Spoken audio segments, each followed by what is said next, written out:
Alexis Aberkam, bonsoir. Bonsoir. Nous vous recevons pour une chaîne internet qui s'appelle Thinkerview. On vous reçoit pour vos secteurs d'activité, vos conférences, votre domaine de compétences. Est-ce que vous voulez qu'on commence par le dur ou le soft? Toujours le plus dur, d'entrée de jeu. D'entrée de jeu, Ouais. T'es un mytho ou t'es pas un mytho? J'ai 3 doctorats. Il y en a qui pleurent du sang là-dessus, mais j'ai 3 doctorats. Et je sais que ça fait mal, parce que j'étais prédoctorant de l'école normale supérieure à 19 ans.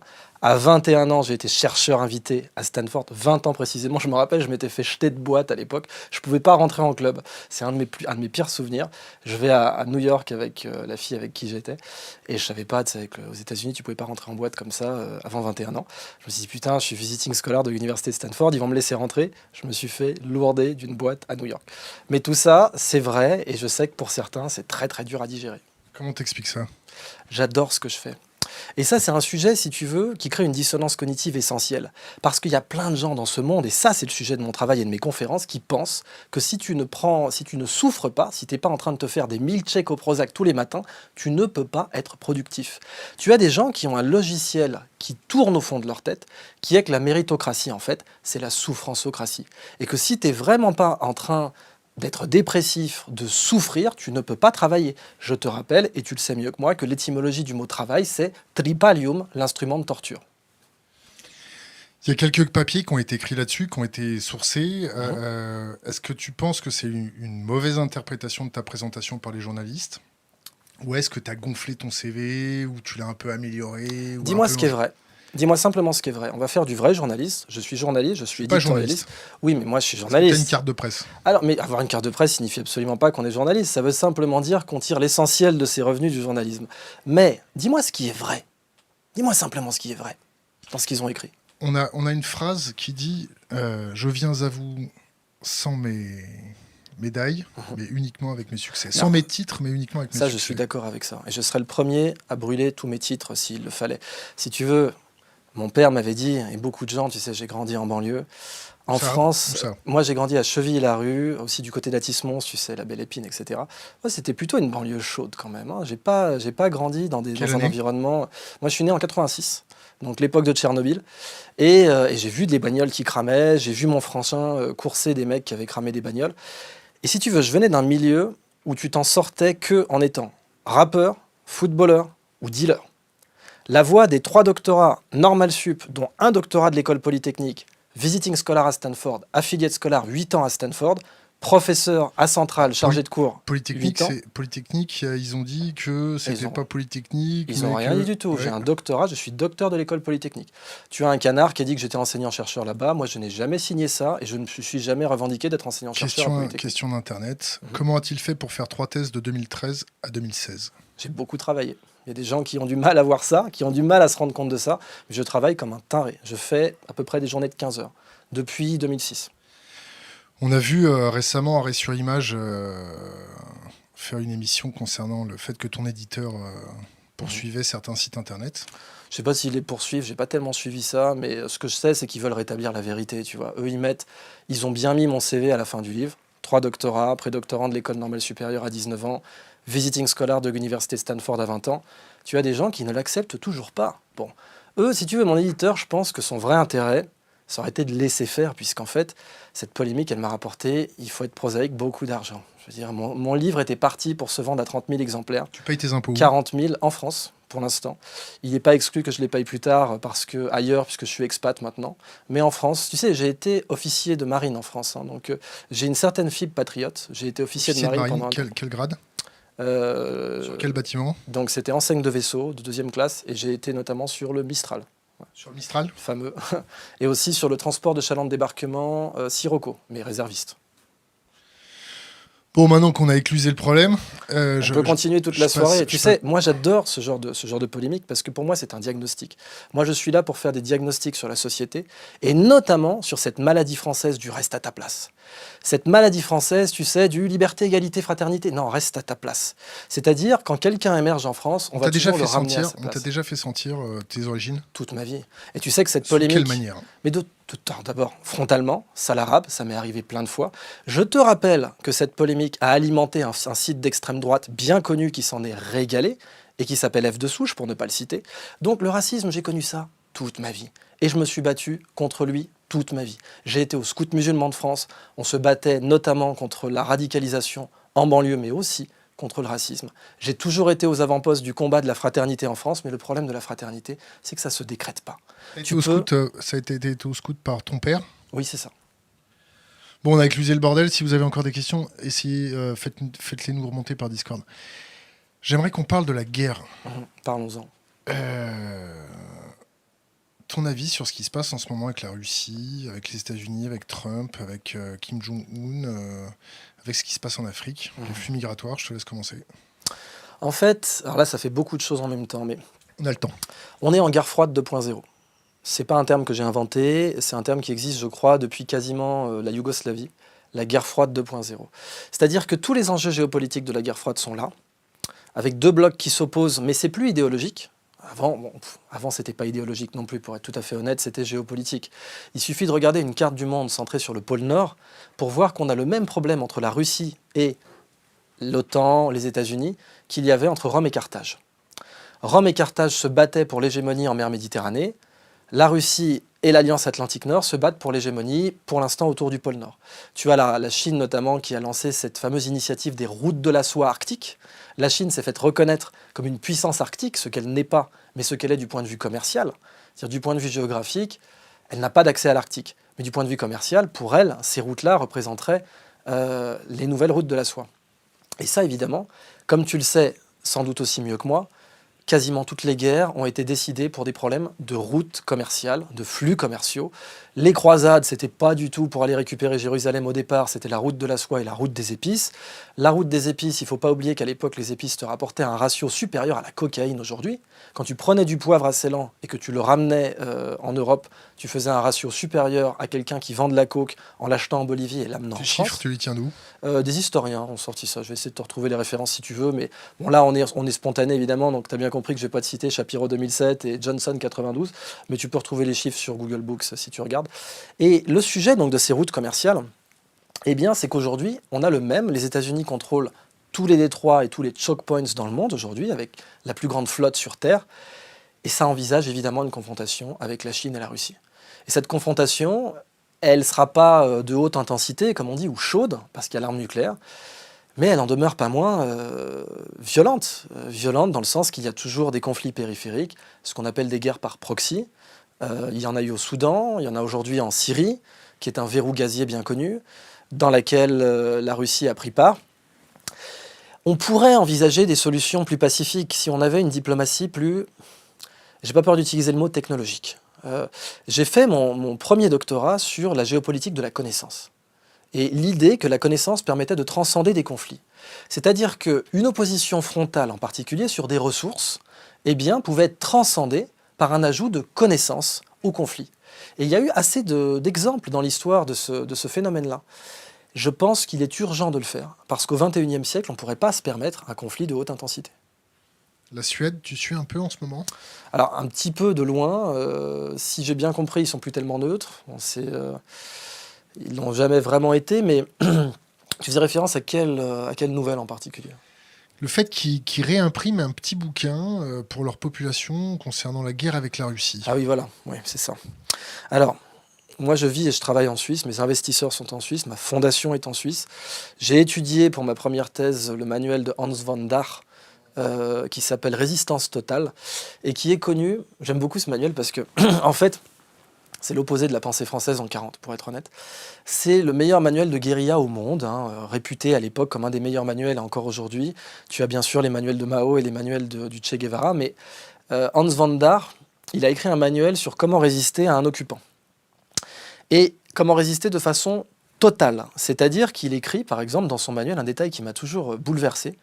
Il dit, la résistance totale, c'est par exemple, si vous travaillez pour l'ennemi, il vous a réquisitionné comme femme de ménage et vous repassez ses pantalons, eh bien, repassez ces pantalons un peu plus longtemps chaque jour parce que ça va les user davantage et du coup, vous aurez fait votre contribution à l'effort de guerre. Cette mentalité-là, si tu veux, crée ce que Jomini avait appelé un pays qui ne peut pas être envahi. Pour la Suède, tu fais bien de le souligner parce que tu sais que les Suédois ont inventé un char pour leur terrain. Un char pour défendre leur territoire. J'ai oublié le nom de ce char, mais c'est un char sans tourelle, avec un un camouflage en râteau à l'avant qui est fait pour tirer en anticline. Tu sais, c'est une technique, tu places ton char de l'autre côté d'une pente, il n'y a que le canon qui dépasse, et comme le terrain suédois est parfaitement adapté à ce genre de position défensive, ils avaient mis au point un char comme ça. La Suède est un pays qui a une mentalité de la résistance totale assez forte, mais le fait qu'ils ressortent ces manuels et ces états d'urgence, on pourrait dire ça comme ça, géopolitiquement, ça ne peut pas être interprété comme quelque chose de positif. Je ne vois pas de quelle manière ça peut être interprété comme quelque chose de positif. Tu suis d'autres conflits? L'Ukraine, ça te parle un peu? J'ai vécu en Ukraine. J'ai vécu 9 mois en Ukraine. C'est un pays que j'ai vraiment beaucoup aimé. Pour moi, vraiment, on aurait pu éviter ce conflit. J'en suis convaincu. Il ne fait pas partie des conflits inévitables. Aujourd'hui, il a un tel niveau de polarisation que je vois très mal comment il pourrait être résolu pacifiquement. Bon, bien entendu, l'Ukraine seule ne pourrait pas résister à la Russie très longtemps. Donc l'Union européenne a pris un parti qu'on assume, les États-Unis aussi. Il y a un référendum quand même. Ah, sur l'Ukraine, oui, non, mais là je te parle de résistance militaire, quoi. Le référendum, ça c'est effectivement un sujet. Il est évident que les Ukrainiens veulent pouvoir faire des Erasmus, échanger avec l'Europe. Mais au-delà de ça, pour moi, celui qui a le mieux compris ce sujet, c'était feu Zbigniew Brzezinski. Bon. Voilà, Zbigniew Brzezinski, on va rentrer dans le vif du sujet. Pourvoyeur de mort. C'est Dark Vador, mais c'est quelqu'un de brillant. C'est ça le problème, si tu veux. C'est que c'est Dark Vador, mais que c'est quelqu'un de brillant. Et du coup, Dark Vador, il a écrit des livres. Tu vois, si tu pouvais lire un livre écrit par Dark Vador, je pense que... Le Grand Échiquier, c'est ça? Le Grand Échiquier, c'est le plus cité. Et effectivement, dans le Grand Échiquier, pour parler de celui-là, il a clairement dit, et il a raison, puisqu'il est géopolitologue, donc il sait de quoi il parle, la Russie, sans l'Ukraine, cesse d'être une puissance européenne. Il ne faut pas oublier que l'OTAN a été créée, nominalement, et je ne prends pas parti. Hein. Je pense que cet enjeu de l'OTAN était, comment dire, je ne vais pas dire légitime, parce que ça serait prendre parti, mais se comprenait.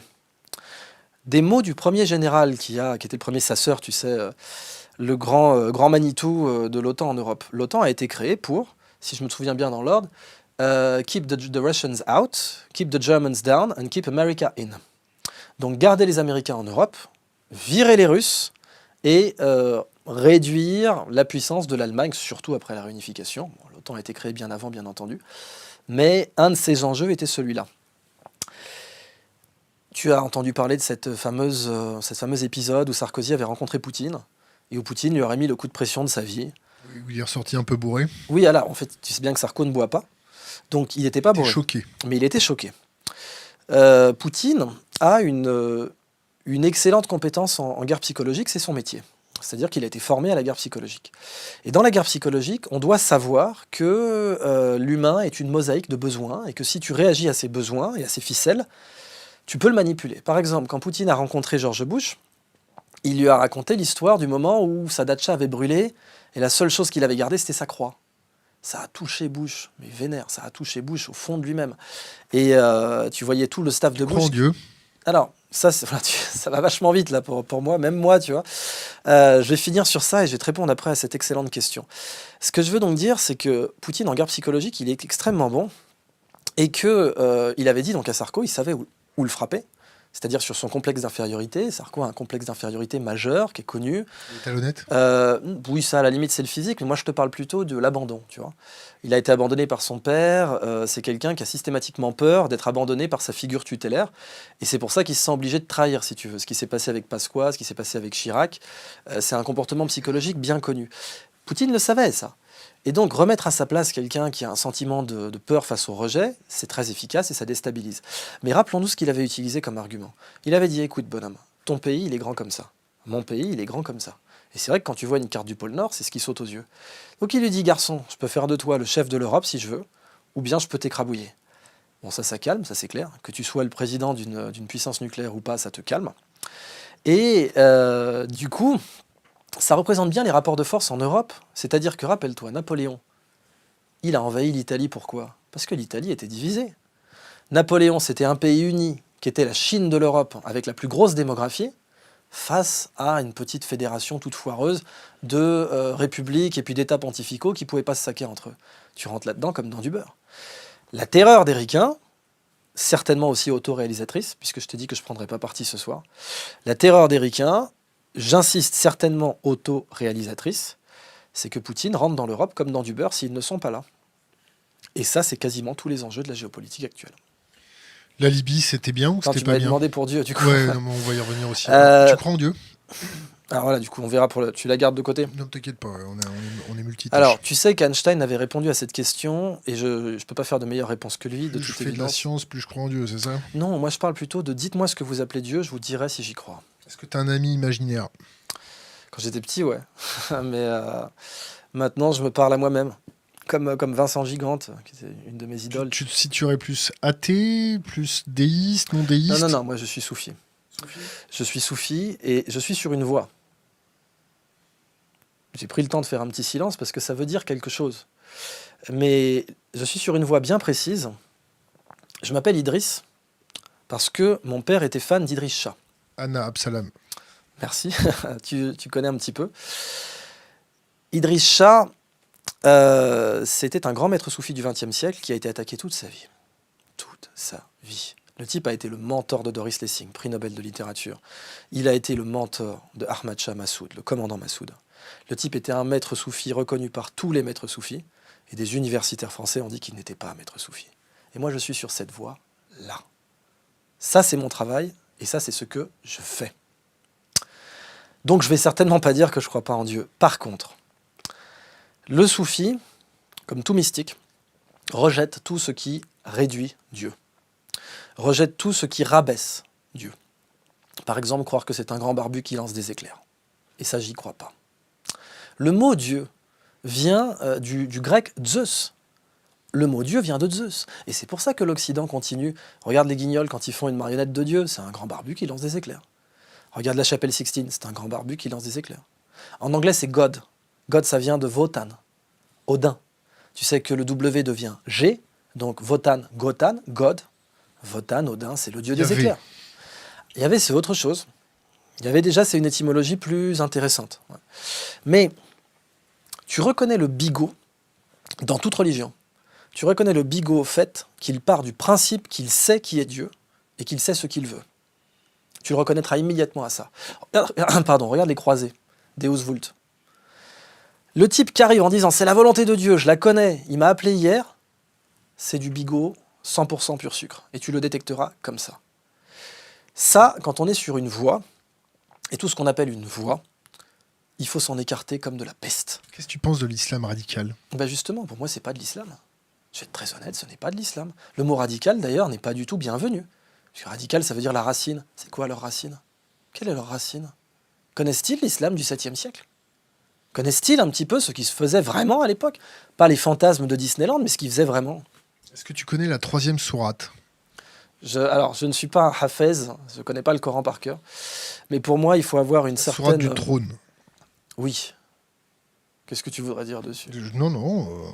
C'est une sourate qu'on m'a offerte dans le désert blanc égyptien un jour. Moi, ma préférée, mais attends, pour revenir, moi, ma préférée, c'est la sourate Al-A'raf. Le Coran, quand je l'étudie, je suis extrêmement parcimonieux. J'y vais tout doucement. Tu sais, tu as 7 niveaux de lecture. Et je veux surtout me garder de l'arrogance qu'on peut avoir quand on maîtrise trop bien par cœur la surface, si tu veux. Quand on peut citer des passages sans avoir bien compris qu'un passage, c'est comme la surface d'un océan, il y a des fonds. Et le Coran, c'est vraiment ça. C'est la surface d'un océan. Tu peux parler de la surface, mais le vrai océanographe, il te parle de la totalité de la profondeur océanographique et de toute la courbe bathymétrique. Ça, c'est la différence entre un océanographe et un mec du Club Med. Le Coran, il ne faut pas le lire en mec du Club Med. Il faut le lire en océanographe, en étant extrêmement humble et en essayant de pénétrer le sens profond de chaque passage. En particulier son étymologie, son contexte, etc. Et s'il y a eu des siècles d'écoles d'interprétation, c'est précisément parce qu'il était admis et convenu, non seulement que le Coran a une profondeur, mais également que personne n'a le droit de l'interpréter à votre place. Vous pouvez être conseillé, mais si vous prenez une interprétation, c'est votre responsabilité.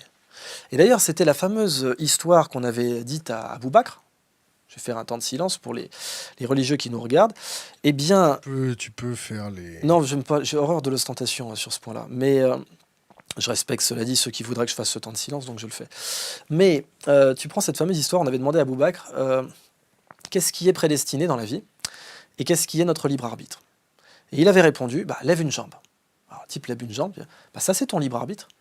Tu as accepté de m'écouter, tu aurais pu ne pas le faire, mais tu as accepté de le faire, c'est ton libre arbitre. Lève l'autre jambe maintenant. Le type dit, je peux pas. Ah, ça, c'est la prédestination.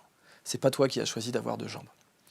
J'aime bien cette interprétation-là, sur le libre arbitre et sur, comment dire, les règles. Cette vie, tu sais, Elon Musk dit que cette vie est un jeu vidéo, une simulation. C'est pas si faux. Tu sais que dans le Hagakure, il y a l'idée que cette vie est un rêve. Tu le trouves chez Edgar Poe aussi. Et ce jeu vidéo, il a des règles qu'on n'a pas choisies. Ça, on peut l'appeler la prédestination. La façon dont on compose avec ces règles, je pense qu'on peut l'appeler le libre arbitre. Tes préconisations pour les politiques de contre-radicalisation? L'islam, c'est comme d'un point de vue géopolitique, c'est un petit peu comme notre flore, tu sais, notre flore commensale, notre flore naturelle. Si tu veux chasser la flore dangereuse, il faut qu'il y ait une flore saine.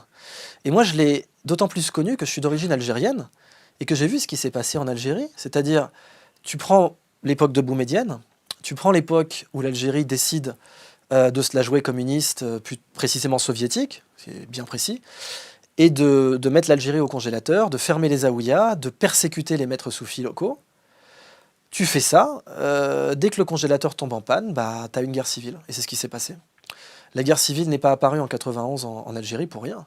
C'était parce que le grand frère soviétique n'était plus là pour faire marcher la machine du grand froid. Et donc pour moi, la déradicalisation, eh bien... Contre-radicalisation. Oui, contre, c'est des termes un peu fashion, ne marche que si tu as un islam sain. Je me suis battu pendant 10 ans contre l'idée d'un clash des civilisations. Ma thèse de littérature comparée à l'université de Strasbourg, qui est librement consultable en ligne, eh bien, elle travaille sur le fait que le clash des civilisations n'existe pas. Que c'est un mythe. Que s'il existait, eh bien, jamais la France n'aurait eu comme plus long allié de son histoire l'Empire ottoman. Le plus long allié de l'histoire de France, c'est l'Empire ottoman, l'alliance franco-ottomane, qui a duré même plus longtemps que la vieille alliance, la Old Alliance avec l'Écosse, etc., etc. Edgar Poe, il a écrit un poème qui est inspiré de la 7e sourate, Al-Araf. Des tonnes et des tonnes d'exemples. Qui sait aujourd'hui que le minaret est une structure d'origine chrétienne? Le minaret, tu sais, je vis en Suisse, j'ai vu la votation citoyenne, je la respecte, je pense qu'ils ont le droit de faire des votations citoyennes et qu'ils doivent le faire. Et ça, j'adore. La démocratie directe en Suisse, jamais tu me trouveras pour la critiquer. Mais le minaret, c'était la mosquée des Omeyyades à Damas, qui était une église. Quand les musulmans sont arrivés à Damas, c'était l'église de Saint-Jean-le-Baptiste, son tombeau est encore là d'ailleurs. Et ils ont vu que les chrétiens d'Orient faisaient des appels à la prière, au vêpres, par oral, depuis une tour. Et ils l'ont copié pour la mosquée stéréotypée par excellence, celle de Kéroua en Tunisie, qui est devenue donc le stéréotype de toutes les mosquées moyen-orientales par la suite. Cette notion d'un choc des civilisations, elle est aussi contredite par le fait que l'immense majorité des victimes du terrorisme dit islamique sont des musulmans. Et ça, ce sont des chiffres qui ne peuvent pas mentir. Quand on regarde combien de personnes sont tuées par an par des musulmans, par des terrorismes islamiques, ce sont des musulmans. Si les terroristes islamiques cherchaient le clash des civilisations, ils le cherchent très mal. S'ils étaient en croisade contre l'Occident, pourquoi ne tueraient-ils pas les Occidentaux, en priorité absolue, plutôt que de faire 95% de victimes musulmanes? Là, tu vois le conflit qu'il y a entre la flore musulmane naturelle et la flore musulmane, je n'ai pas peur de le dire, cancéreuse. Les préconisations. Tu sais comment on appelle les bandits au Mexique? Les guerrieros, Non, les bandits, tu sais, dans les westerns. Comment on appelle les bandits dans les westerns au Mexique? Allez, c'est le nom d'une bière. Et Dos Equis. Dos Equis, le salaud. Personne connaît la Dos Equis en France en plus. Los Desperados. Merci d'avoir fait appel au public. Los Desperados. Les désespérés. Tu connais la Dos Equis? Ouais, mais carrément. J'ai même fait dans mon bouquin, tu as un sujet sur les leviers comportementaux de la publicité Dos Equis. Pourquoi elle est aussi bonne, pourquoi elle fonctionne aussi bien, cette pub, avec je bois pas toujours de la bière, mais quand j'en bois, je bois de la Dos Equis. C'est une pub qui est dans tous les manuels aujourd'hui. Hein, l'abus d'alcool est dangereux pour la santé. Absolument. Mais donc, Los Desperados. On n'est pas obligé de le dire en plus, on n'est pas sur une chaîne de télé, je crois. Los Desperados, si tu veux lutter contre la radicalisation, il faut lutter contre le désespoir. Et c'est précisément pour ça que les scouts musulmans de France ont été créés. Hein. C'était pour donner de l'espoir dans les banlieues. Quand tu as 30% de chômage chez les 25-35 ans, comment tu veux parler d'espoir? Comment tu veux parler d'espoir? Moi, j'ai travaillé comme un timbré pour m'en sortir. T'as vu ce que ça a donné d'ailleurs. Parfois, je me dis que j'aurais... T'avais des parents lettrés aussi, non? Oui, c'est vrai, mais alors c'est loin d'être suffisant, crois-moi. C'est très très loin d'être suffisant. J'ai vu plein de mes camarades, que je connais bien sûr, dont je tairai le nom, qui avaient des parents lettrés et qui n'ont pas suivi le même chemin. Et puis parfois, parmi les radicalisés, tu es le premier à le savoir, il y a tout un tas d'érudits. De gens qui ont Bac+5, qui ont un niveau d'études tout à fait conséquent et qui ne sont pas du tout des paumés comme on voudrait le croire. Mais qui sont paumés en un sens, mais pas dans le sens que la République considère être paumés. Dans un autre sens, dans un sens psychologique, dans un sens de repère, dans le sens de la vie. Pourquoi tu dis qu'ils sont paumés? Attention, c'est pas... J'ai été hâtif là-dessus. Bon, pour moi, quand tu décides de tuer quelqu'un en te faisant sauter et que c'est pas pour de l'autodéfense immédiate... Ouais, pour moi, t'es paumé, parce que c'est contre-productif ce que tu fais, et ça ne va pas servir la cause que tu défends. Mais c'est juste mon opinion. C'est-à-dire qu'à aucun moment, je dis que j'ai raison, là. Et d'ailleurs, depuis tout à l'heure, on est d'accord que tout ce que je te raconte, c'est mon opinion. Que tu nous racontes. Oui, tout ce que je vous raconte, tout ce que je te raconte, c'est de l'opinion. Donc, paumé, c'est un terme peut-être un peu dur, mais... Combattre le désespoir. Construire. Comment tu peux combattre le désespoir quand tu as... du chômage grandissant, une concurrence mondiale, une guerre économique, des facteurs en déshérence? Tu sais, par exemple, alors je plante des arbres au Sénégal, ça fait 9 ans que je le fais. J'ai planté plus de 25 000 moringas. On alphabétise des femmes là-bas. On leur a appris à tirer un revenu de ce moringa. Ce moringa, ensuite, on le vend en Suisse pour pouvoir faire un maximum de marge pour le renvoyer au Sénégal. Et ça, c'est à mon échelle. J'ai commencé ça quand je sortais de Normal Sup.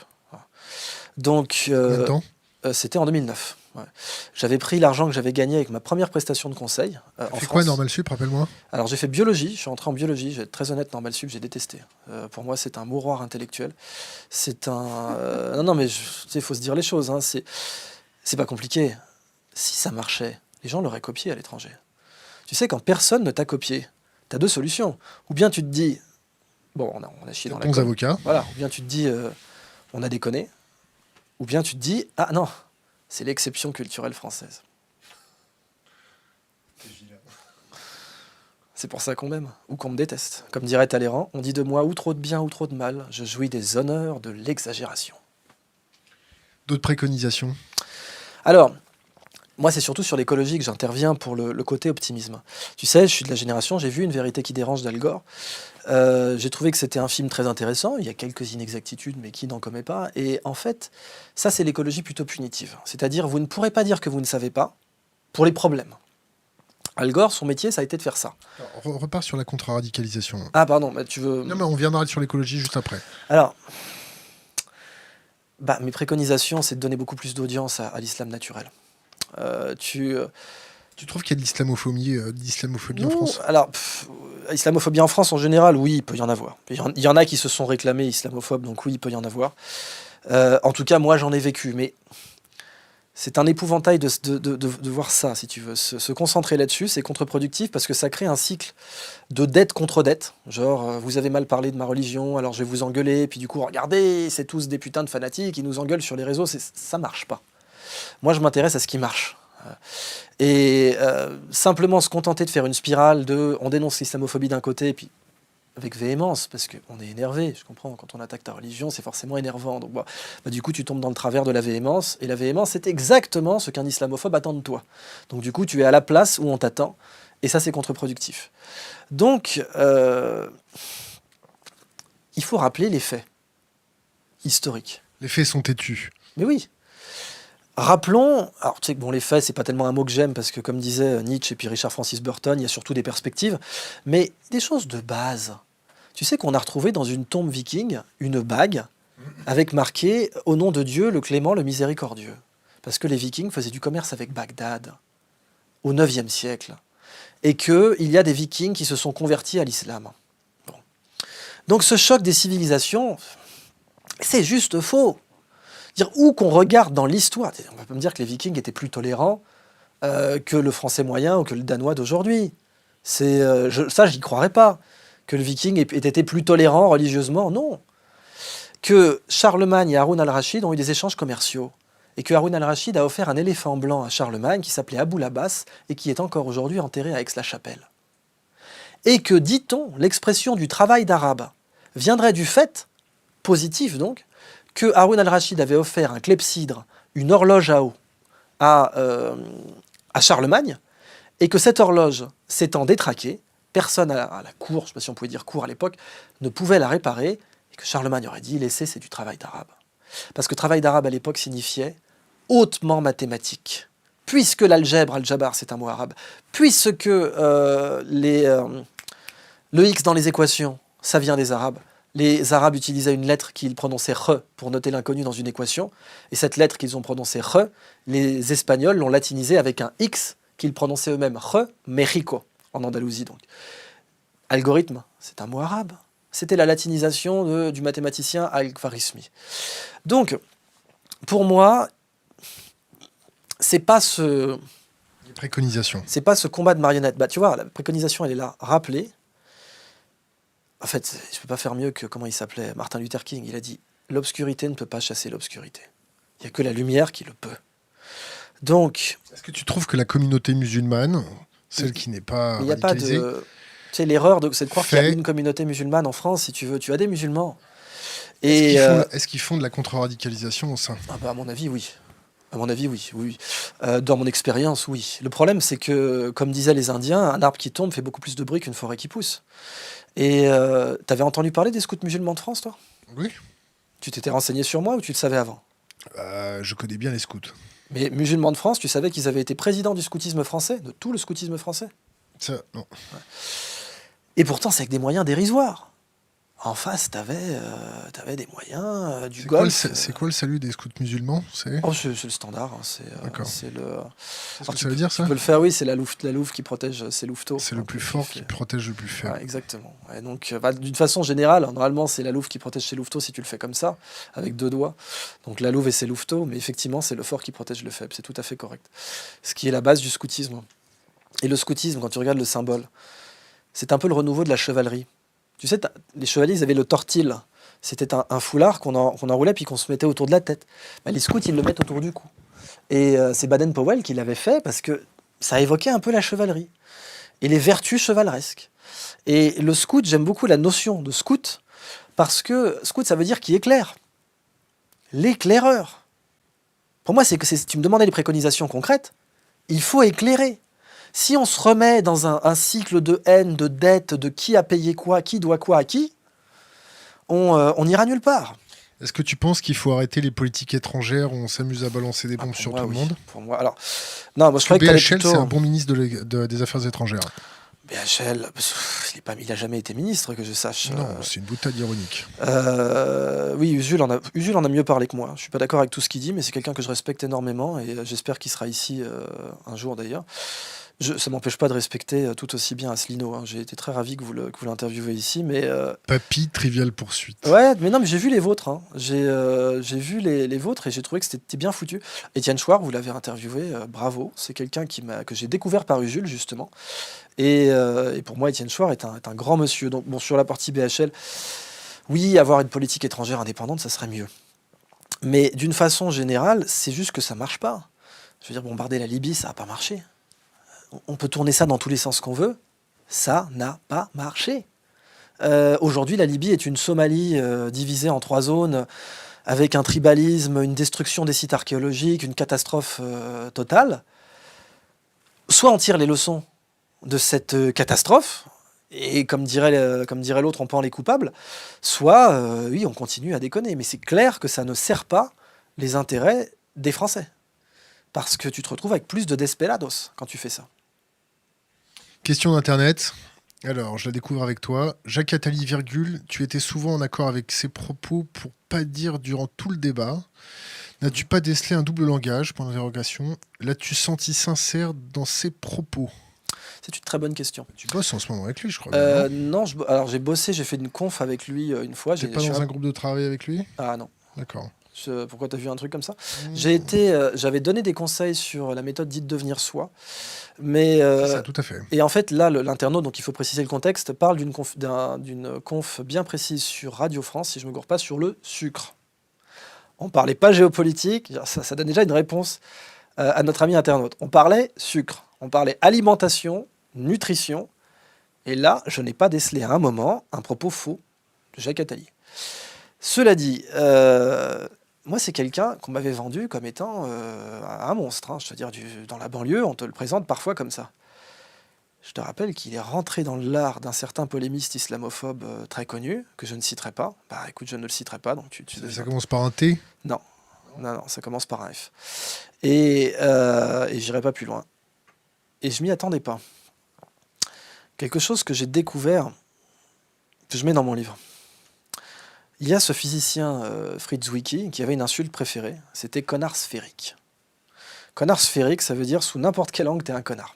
Et c'est bien une chose que j'ai apprise, c'est que ça n'existe pas.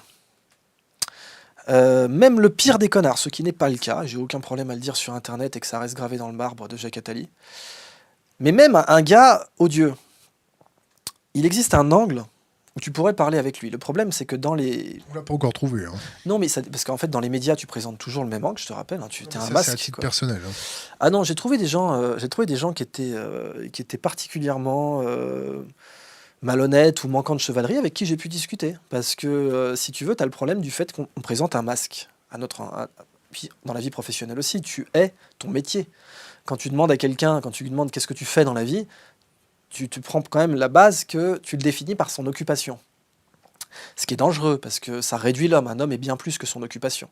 Et on le voit au XXIe siècle, où les occupations changent. Mais du coup, tu présentes toujours le même visage à quelqu'un. Et ça peut casser le dialogue, parce que tu vas rester, du coup, dans des sujets où tu vas te friter avec lui, alors que tu aurais pu construire des choses ensemble. Donc là, je suis conscient du fait que je parle sur Internet, que je parle pas au point, que je parle pas dans de la presse papier classique. Et j'ai pas peur de dire qu'Attali n'est pas du tout celui qu'on croit. Vraiment.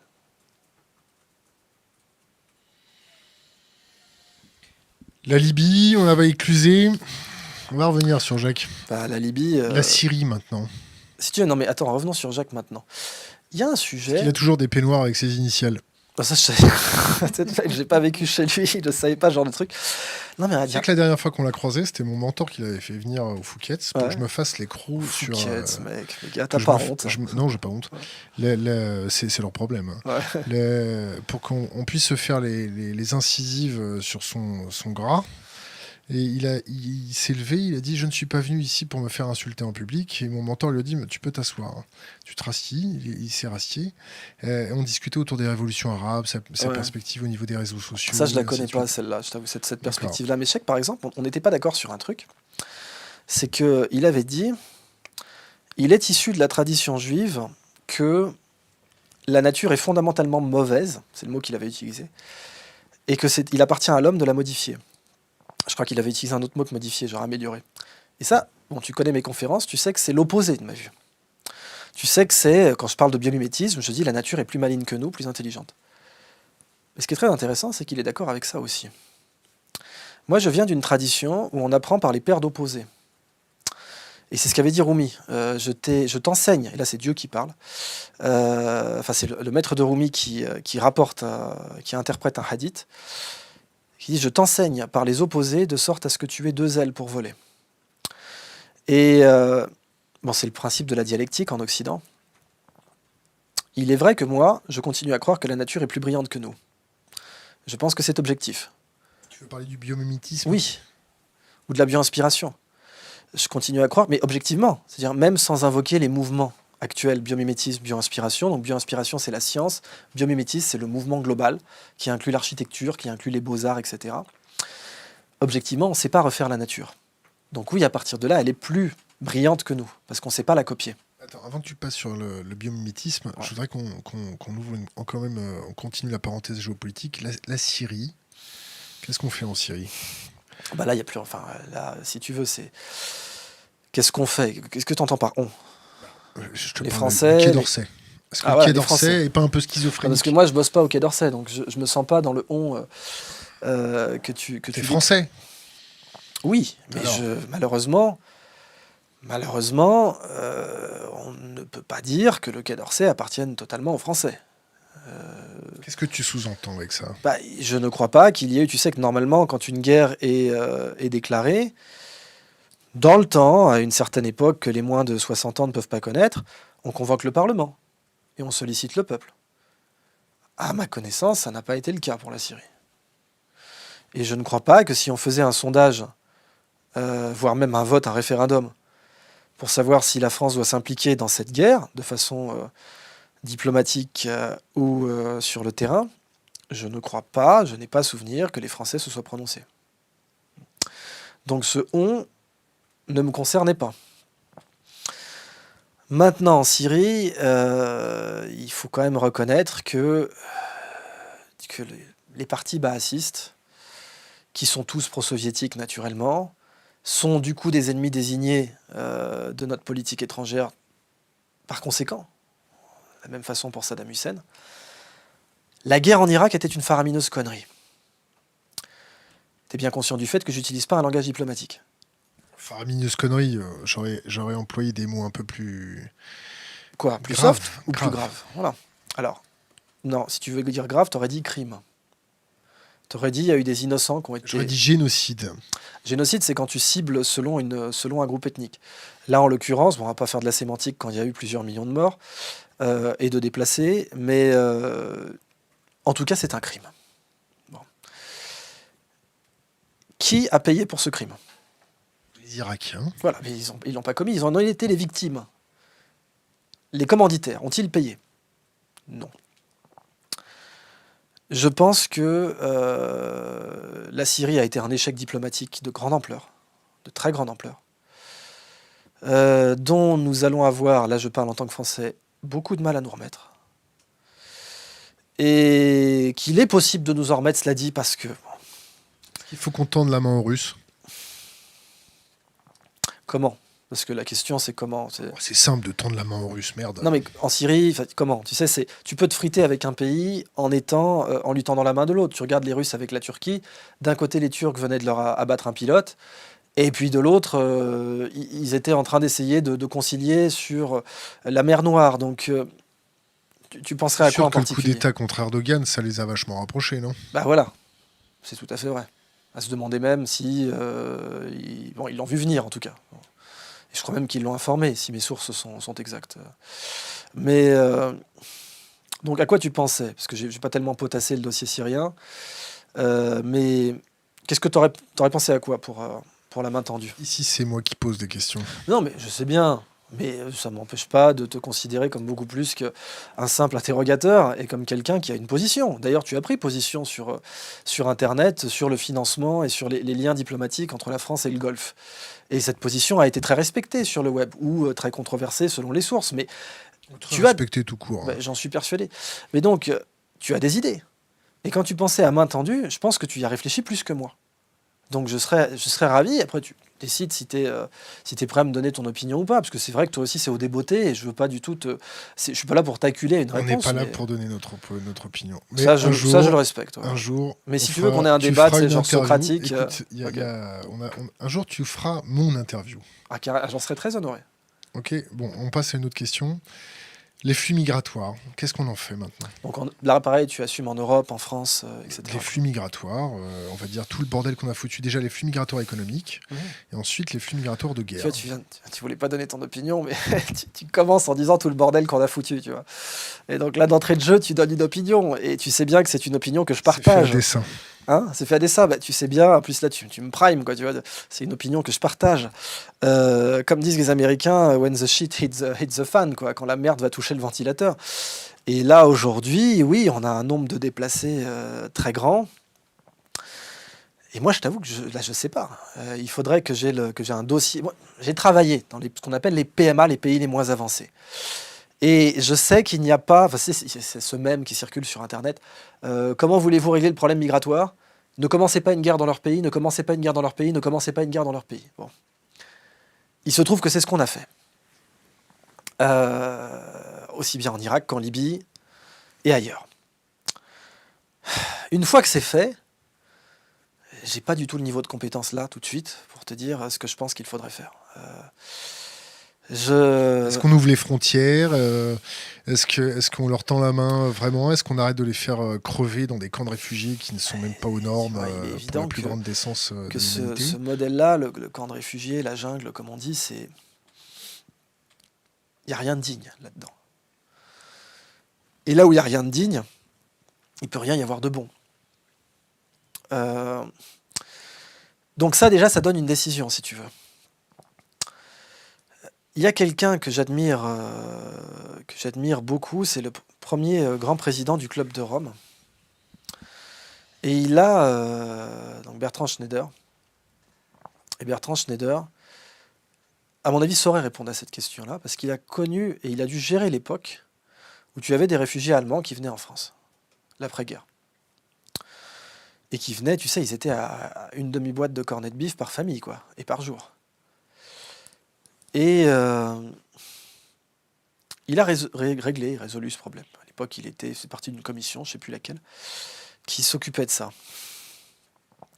Pour moi, la meilleure réponse devrait être obtenue de ce monsieur grand monsieur, Bertrand Schneider. Parce que, bon, comme tu le sais, il faut savoir déléguer, c'est pas mon subalterne, mais il faut savoir confier la réponse à un sujet que tu maîtrises pas assez à quelqu'un qui le maîtrise mieux que toi. Et là, en l'occurrence, je pense que... Tu vois, non, mais je te donne quand même une opinion, puisque je te flèche... Non, mais je te flèche vers quelqu'un.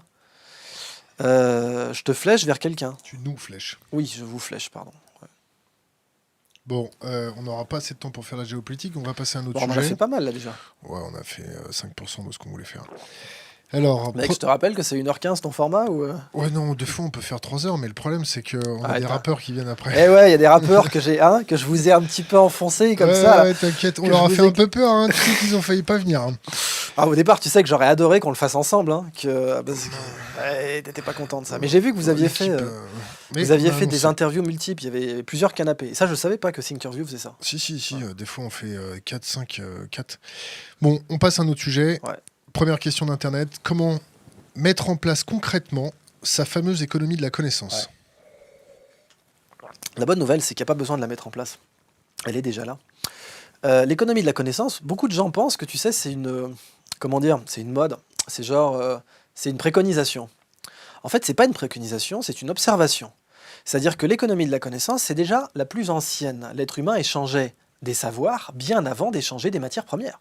Bien avant les amphores d'huile d'olive, bien avant les sacs de blé, bien avant l'apparition des écritures, et même avant l'apparition d'Homo sapiens sapiens, bien l'être humain, enfin pas l'être humain du coup, mais les hominidés, ils échangeaient des savoirs. Un site de pêche, un territoire de chasse, quels champignons sont comestibles, quels buissons peuvent te fournir des baies que tu peux manger et macérer, comment tailler un silex, comment fabriquer un arc, tout ça c'est de la connaissance. L'être humain échange de la connaissance depuis bien plus longtemps que ce qu'on appelle le commerce actuel. Simplement, la plupart des humains, tous les humains ont un cerveau de primate, et un cerveau de primate, qu'est-ce que ça voit en premier? Ça voit le côté tangible, la matière, tout ce qui est concret. Notre cerveau n'a aucun problème avec le concret. Tout ce qui est tangible, eh bien, il peut l'appréhender. La méthode de Singapour. Alors, la méthode de Singapour, c'est ça, ouais. Putain, t'es au taquet. Moi, j'aime bien voir les gens qui font leur taf comme ça.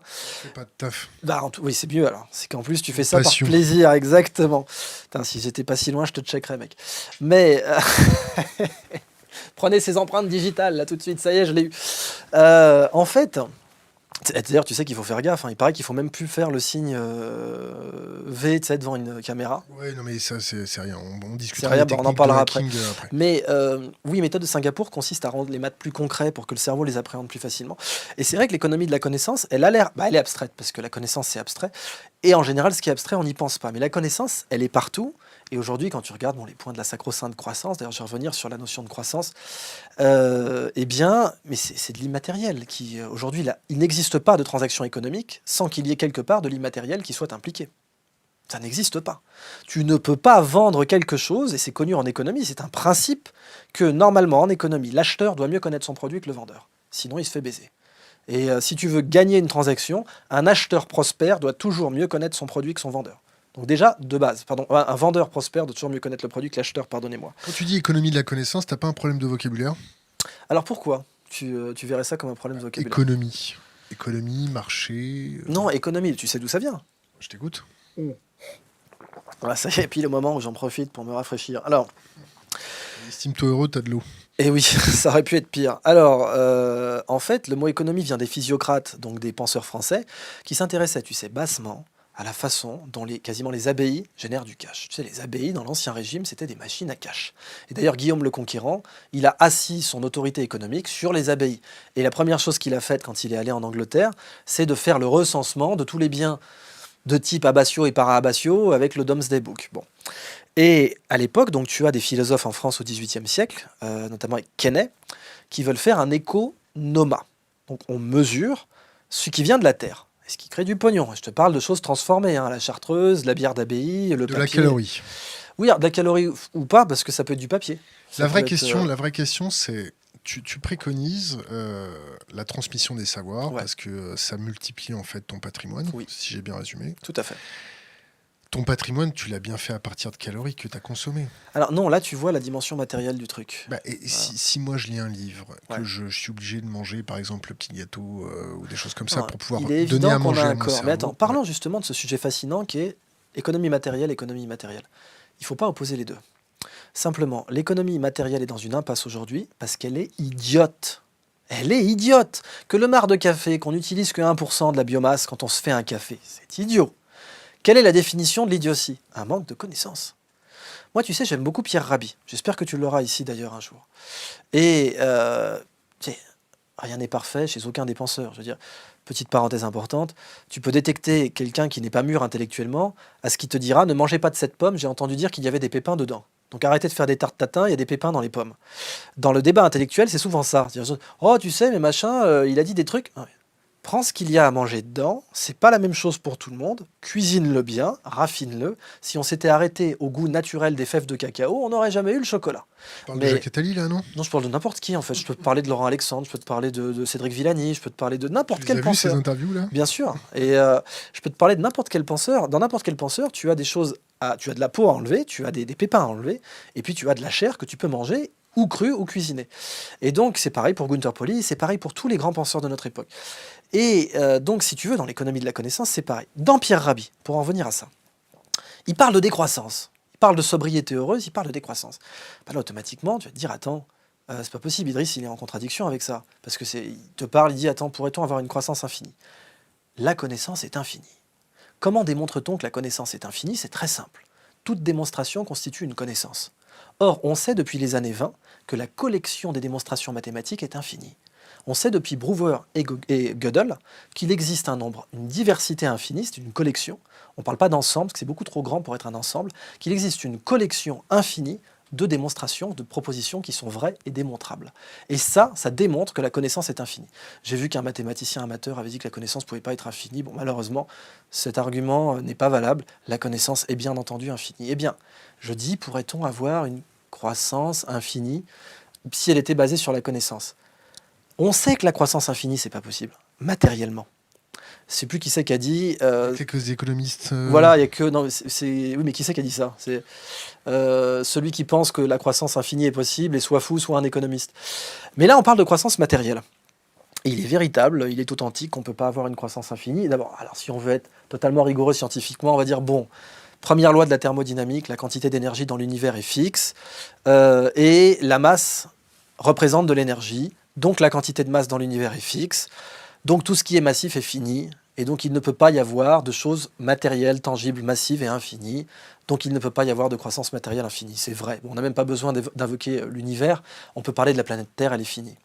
Mais aujourd'hui, le ratio connaissance-matière, il est très mauvais. Regarde la façon dont on gère nos déchets. Regarde la façon dont on gère nos stocks de pêche. On est encore chasseurs-cueilleurs dans les océans. On est en 2018 et on pêche du poisson sauvage majoritairement. C'est débile. Ce n'est pas quelque chose que nous devons faire. Je pense sincèrement que l'être humain a un désir intrinsèque d'infini. Je pense que l'être humain, tu ne peux pas lui enlever une sorte de désir, bon, qui pour moi est d'origine, tu pourrais dire spirituelle, mais pour Platon, ce serait de l'ego. Tu sais, Gandhi avait dit, il y a suffisamment de ressources sur Terre pour nourrir tout le monde, mais pas l'ego de tout le monde. L'ego aspire à l'infini. Mais s'il essaie de rassasier son désir d'infini par le monde matériel, il est mort. Et le monde matériel va mourir avec lui. Le seul monde qui peut rassasier le désir d'infini de l'humain, c'est le monde immatériel. la connaissance et au-dessus, la sagesse, qui est plus puissante que la connaissance. La sagesse est supérieure à la connaissance. C'est quoi la sagesse? La connaissance de soi. Tous les grands sages, à travers toutes les époques, ont systématiquement ramené cette réalité qui est que la sagesse, c'est la connaissance de soi. Et là, tu vas me parler de Marc Aurèle. Bon, avant, non, je vais te parler de Chilon de Lacédémone. Je vais te parler de Zoroastre. Je vais te parler de Confucius, de Lao Tzu, et bien entendu de Marc Aurèle. Mais Marc Aurèle, c'est plus en géopolitique que j'aime le citer, parce que pour moi, son stoïcisme s'applique aux États. Quand Marc Aurèle te dit que les gens ne désirent pas ce qui est bon pour eux, ça marche avec les États aussi. Les États ne désirent pas ce qui est bon pour eux. Et la notion d'intérêt national, elle est très dangereuse, parce qu'elle présuppose que l'on sait ce qui est bon pour l'État. Et quand tu regardes l'histoire, en particulier de France, quand tu penses, tu as Clémenceau, quelqu'un qui est très intéressant, mais c'est quand même à lui qu'on doit la Seconde Guerre mondiale.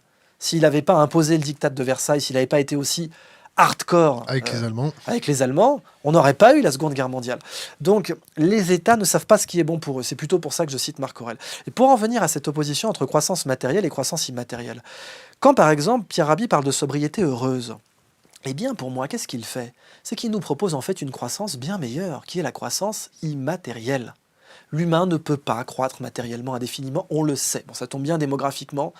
Toutes les analyses confirment que l'Afrique est entrée en transition démographique et que c'est le dernier continent et qui n'y était pas rentré. Quand tu regardes maintenant les chiffres, que tu essaies d'être bien objectif et pas alarmiste, tu vois que la Chine est en récession démographique, tu vois que le Japon, la Corée sont en récession démographique, grave même.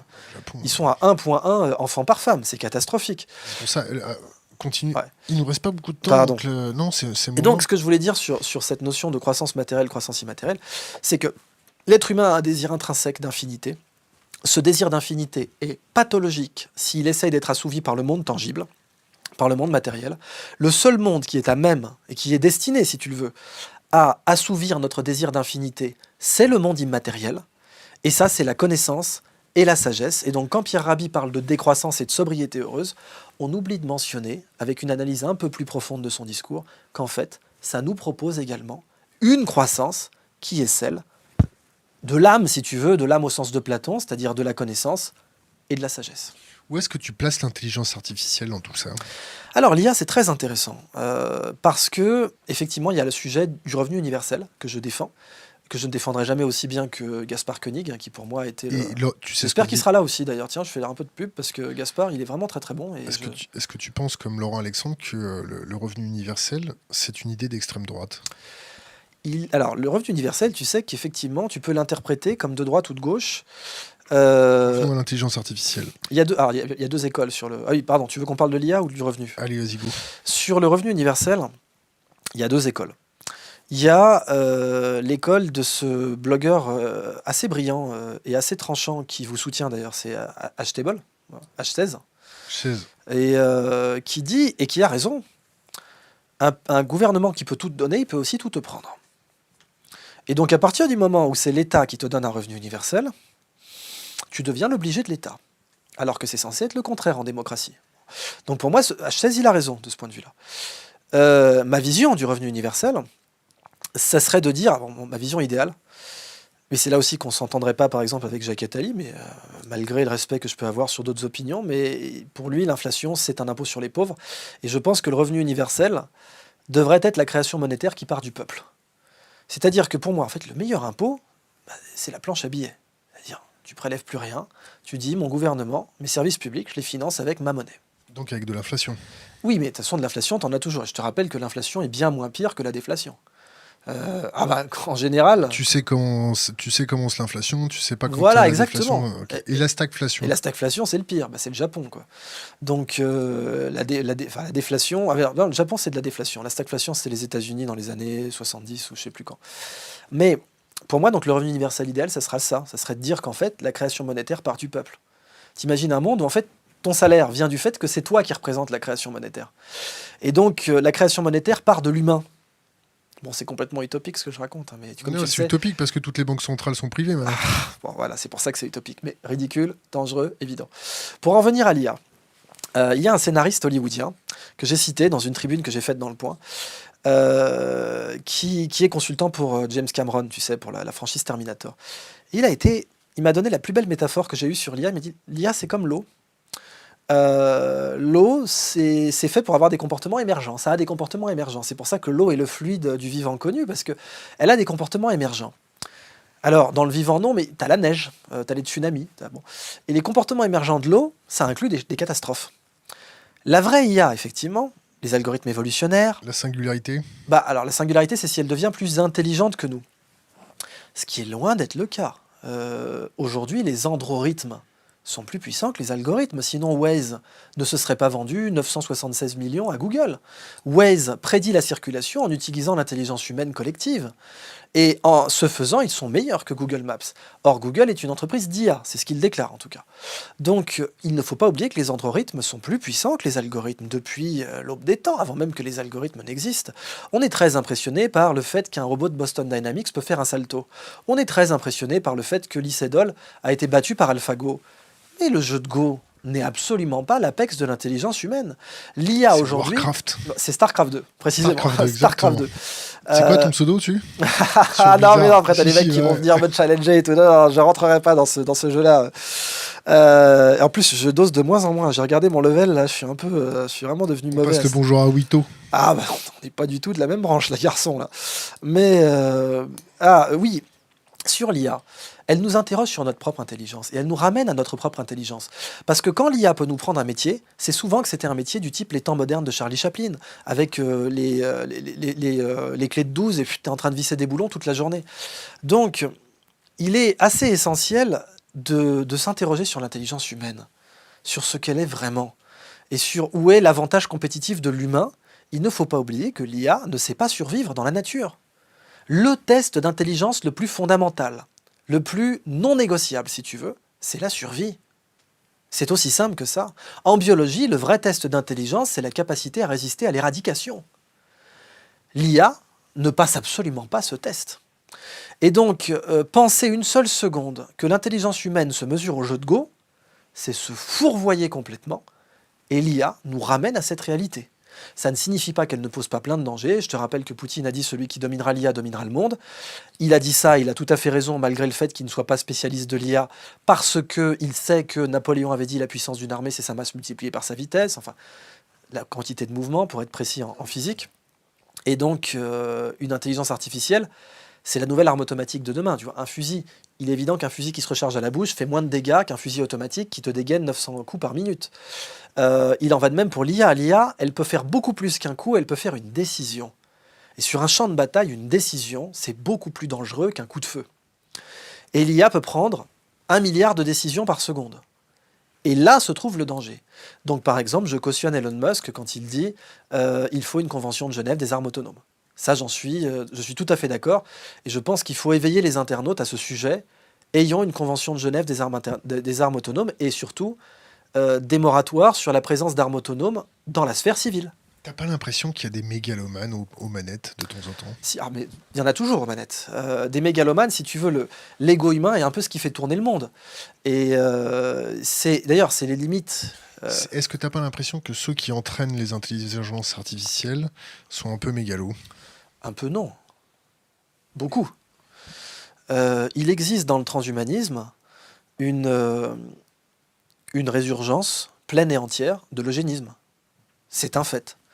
Il existe, le transhumanisme est une corde avec plusieurs faisceaux, donc on ne peut pas parler d'un transhumanisme, mais il existe dans cette corde un fil de couleur eugénique, avec des gens qui disent il va falloir stériliser les gens qui n'ont pas un QI de temps, il va falloir... Et ça, bien sûr, c'est dangereux.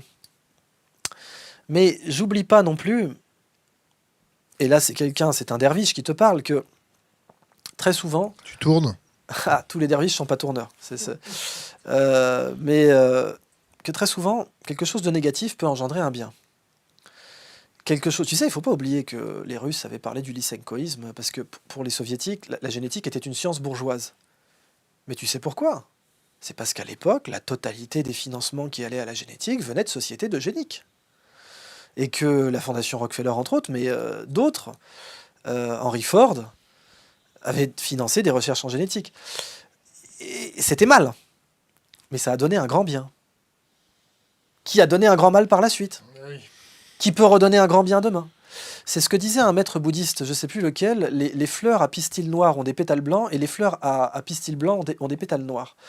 Et c'est assez vrai. C'est-à-dire que tu peux avoir des choses qui ont l'air atrocement négatives là tout de suite et qui peuvent enfanter des choses positives. Alors, il va falloir qu'on te pose la dernière question qui est laisser un conseil pour les jeunes générations. Ouais. Mais avant ça, je vais te lire les 3-4 questions qui s'affichent sur l'écran.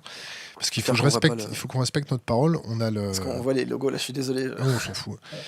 Donc, première question, la crypto-monnaie d'Uniteur, la G1, dite June. Attends, redis-moi ça lentement. Les crypto-monnaies, qu'est-ce que t'en penses?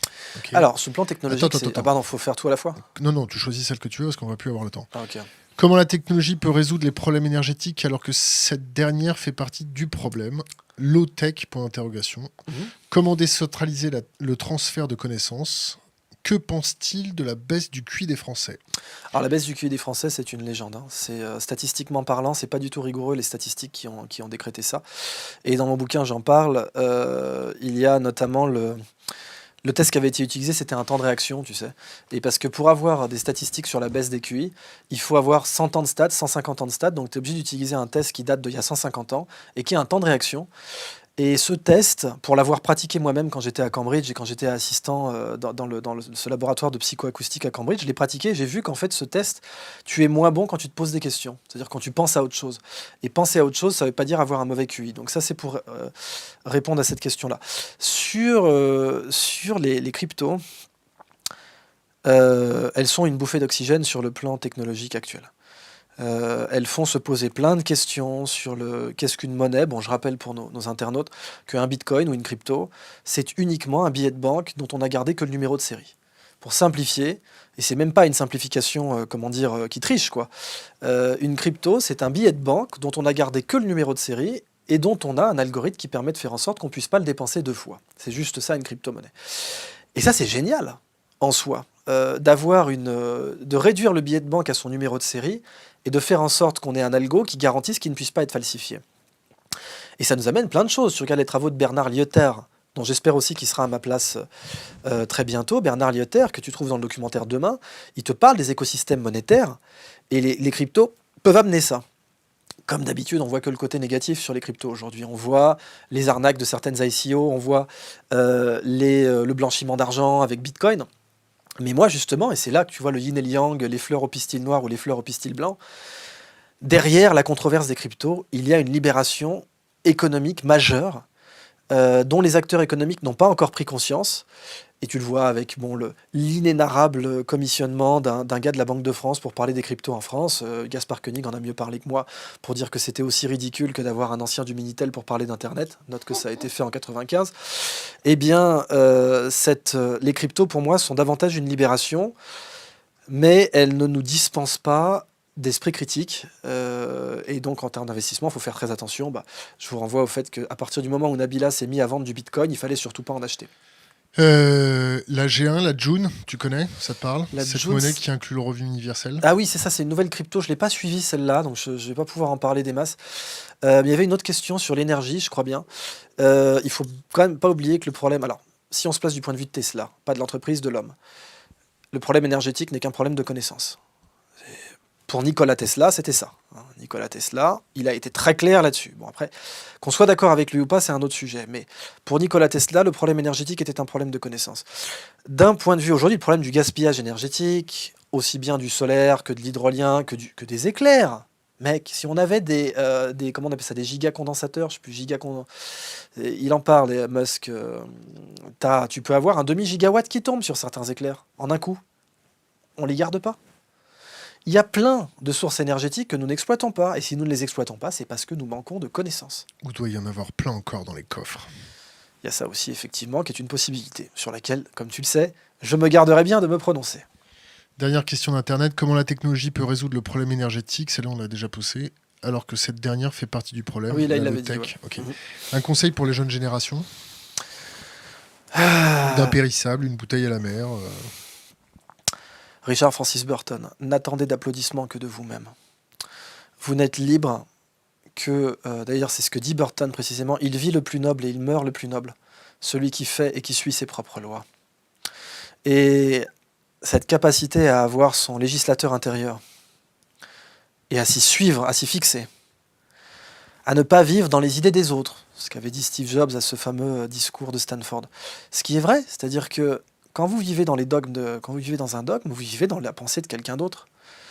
Nous sommes à une époque où nous avons, pour la plupart, dans le monde riche, un toit. Mais nous n'avons pas encore un toit intellectuel. La capacité à construire sa propre maison est un moyen d'émancipation. Mais la capacité à construire sa propre maison intellectuelle l'est encore plus. Donc ne vous laissez absolument pas dominer par des modes de pensée ou par des conditionnements. C'est tous les travaux d'Idriss Shah, que j'encourage vivement les internautes à lire. Ne vous laissez pas piloter par le conditionnement. Moi, c'est la première chose que j'ai faite. Et c'est pour ça aujourd'hui que je suis un homme libre. Un livre à conseiller. Qu'est-ce que tu lis en ce moment ? En ce moment, tu sais, je suis en repas complet. Là. Je lis des mémos et je lis pas de gros bouquins en ce moment. Moi, le livre que je conseille, c'est La Cassida de Richard Francis Burton, mais elle n'a pas été traduite en français. Donc, pour les anglophones qui nous écoutent, lisez La Cassida de Richard Francis Burton. C'était un type remarquable, qui parlait 29 langues couramment, et qui était extraordinairement controversé de son vivant comme de sa mort, et qui est, selon moi, un des plus grands hommes de son temps. Sinon, bien sûr, j'encourage de lire les travaux de Gunther Pauli. Pour moi, c'est un des penseurs majeurs de notre époque. Idrissa Berkam, merci. Merci à vous. Coupé.